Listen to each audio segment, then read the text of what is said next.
Good afternoon, this is Dimitri Lascaris coming to you from Beirut, Lebanon on October 13th, 2024.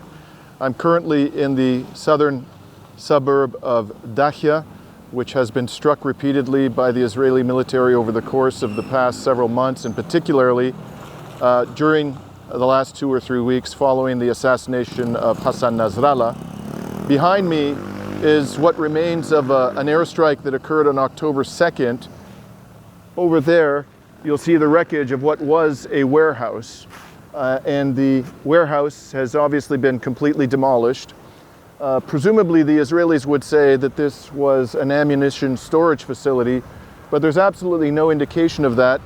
If you've seen the destruction of ammunition facilities, they typically will create huge quantities of black smoke and also a fireball, and the trees surrounding this facility are still intact. Although some of the branches have been broken, they've not been burned.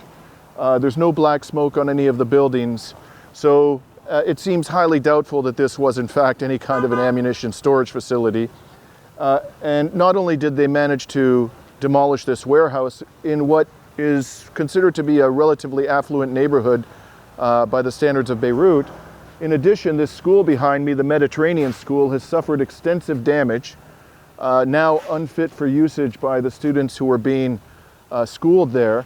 The residential apartment buildings, these are clearly residential units, adjacent to the warehouse, have also suffered extensive damage. Over here, you have a sports complex with a gym and a basketball facility. We can't go over there at the moment and film, but I was there a moment ago and I saw that there was massive damage to the entrance of the facility. That has obviously been put out of action. Over here is a soccer academy, a football academy, which has also suffered extensive damage. That too has now been put out of action. And then over in this building, there is a diplomatic facility, a consulate of the country of Seychelles. And a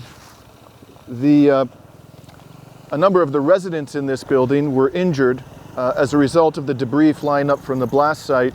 One of them, by the way, happened to be a US citizen.